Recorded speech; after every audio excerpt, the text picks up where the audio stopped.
Começando a mostrar como é que eu faço a análise do DIC no Unicor. Tá? Primeiramente, vocês vão ter baixado a pasta de arquivos lá diretamente do site do Unicor. Aqui a gente então vai abrir essa pasta no MATLAB. Aí com os arquivos necessários aqui já, a gente vai abrir o programa, que é, tem que digitar Ingress, underline, Unicor e Unicor. Com isso, então, ele vai abrir o programa, né? E a gente vai selecionar os arquivos que a gente vai analisar. Depois de feito o vídeo já e retirar as imagens, né? Aqui eu tenho um arquivo de análise. Eu vou selecionar a primeira imagem, que é ela sem deformação nenhuma. É só a amostra. E agora, então, selecionando todas as outras, venho na mesma pasta e vou selecionar algumas só, porque eu não vou fazer uma análise muito grande, é só para demonstração. Então, eu selecionei aqui as que eu quero e eu posso desselecionar a primeira, porque eu já selecionei ela. Aí, espera ele carregar, ele carregou aqui as outras imagens. E agora, então, a gente vai selecionar a região de interesse. A gente vai colocar em desenhar, selecionar polígono, e aqui a gente vai selecionar só a região que interessa para análise. Pode ser que no caso de você seja na amostra inteira, só que quanto maior for a região, mais processamento ele vai demandar, né? Porque é uma região maior, uma área maior para análise. Eu sempre seleciono a menor área possível.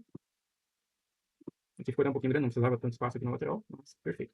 Coloca em Finish, de novo Finish. Agora selecionar então a região de interesse, vamos começar a análise e selecionar os parâmetros do DIC. Aqui é o raio de subset, então, nesse raio aqui tem que aparecer no mínimo 5 a 8 espéculas. Então dá para ver que o raio está muito grande para o tamanho do espéculo que a gente usou. Dá para diminuir um pouco esse raio. Quanto menor o raio, maior vai ser a precisão da análise, só que quanto menor o raio, também mais vai demorar na análise. O subset spacing, então, é esses pontinhos aqui. Quanto menor a gente coloca eles, mais denso vai ficar. Só que quanto menor, aumenta muito o tempo de processamento. Então eu vou deixar em 3, porque dá para ver que todos os espéculos aqui são pegos por esses pontos, né? Aqui é o número de threads, que é o número de núcleos que a gente está usando do processador. Como o meu processador é um i7 com 10 núcleos, eu coloquei todos para trabalhar. Então ele vai analisar um pouco mais rápido. Aqui o hide string é para grandes deformações. Eu uso porque a gente está rompendo essa amostra, então no final ele vai ter uma deformação muito grande aqui no meio. Aí eu deixo ele ativado. E aí a gente pode colocar o finish. Com isso, então, a gente vai passar para análise performática aqui e vamos selecionar a região de interesse, que é o ROI, né? Dá para selecionar aqui fora, mas como a gente vai selecionar aqui, e a gente vai selecionar os pontos. Por que são 10 pontos no meu caso? Porque eu estou usando 10 núcleos. Cada núcleo vai abranger um ponto, e desses pontos ele vai formar a análise final. Então, quanto mais núcleos, mais pontos a gente seleciona. Aqui, então, vamos começar a selecionar. Tem que ser uns pontos bem definidos. De 10.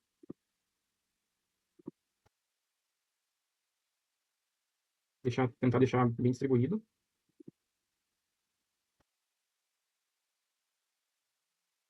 Zoom aqui. E daí a gente consegue mover aqui para melhor distribuir, então, a análise. Isso assim, acho que tá bom. Talvez esse daqui um pouquinho mais para cá. Perfeito. Aí, então, finish, novamente, e ele vai começar a processar os pontos dessa imagem. Aqui ele demora um pouco mais porque eu estou usando mais núcleos, então ele vai ter que analisar os núcleos e depois juntar toda essa seleção, né? Então, quando ele terminar aqui, eu volto para fazer a segunda parte. Então, agora continuando a gravação, ele vai passar para esse ponto aqui, onde ele vai ter os grãos, basicamente, e a única coisa que a gente vai ter que fazer é verificar se nenhum núcleo se perdeu na análise.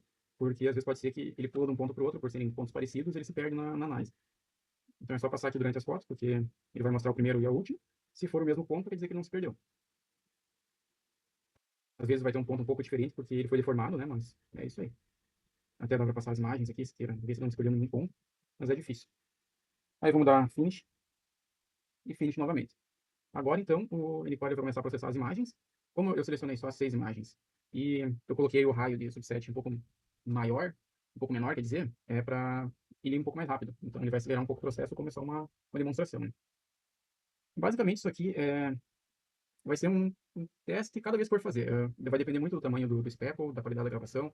Pode ser que um jeito que tu analisa uma imagem, quando tu for passar para outra amostra, não vai fechar tão bem. Então, o que se faz é basicamente faz a primeira análise padrão, um pouco mais rápida, com menos qualidade para ver o que acontece. Se aquilo ali der certo, for o esperado, aí sim tu começa a melhorar um pouco mais a análise, deixar um pouco mais preciso, para assim poder ter um resultado final bom. Mas no começo sempre a gente faz uma análise bem básica, só para ver se vai dar certo.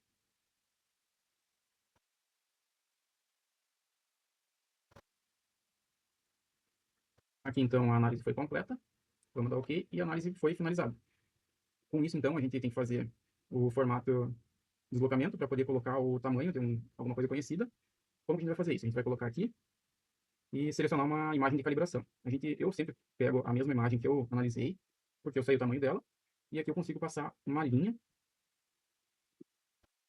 Eu sei que essa linha que eu passei aqui, que é a altura da minha amostra, ela vai ter 12 milímetros.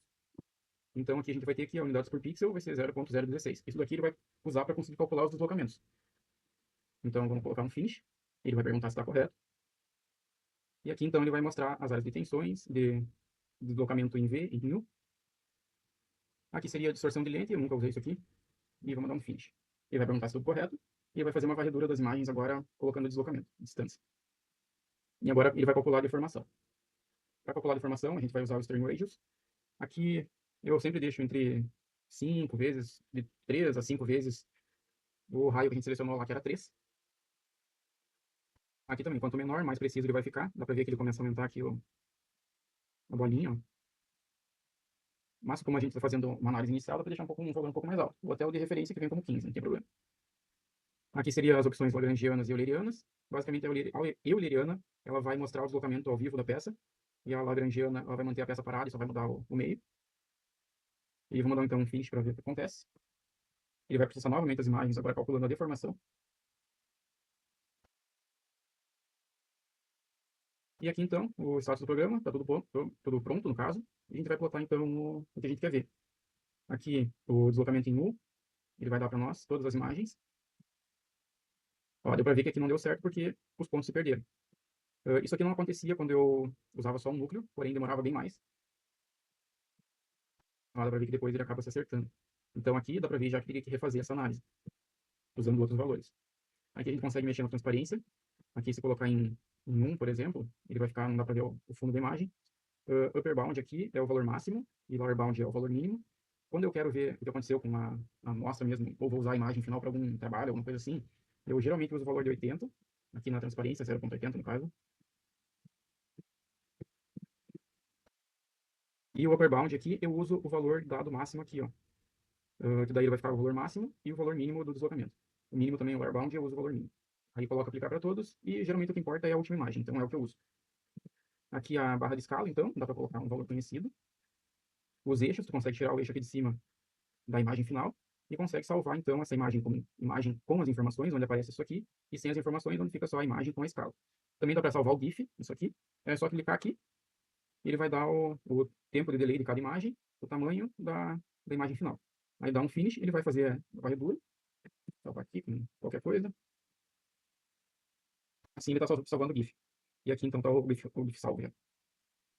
Aqui, então, eu tenho os deslocamentos e de deformação, eixo X, eixo Y.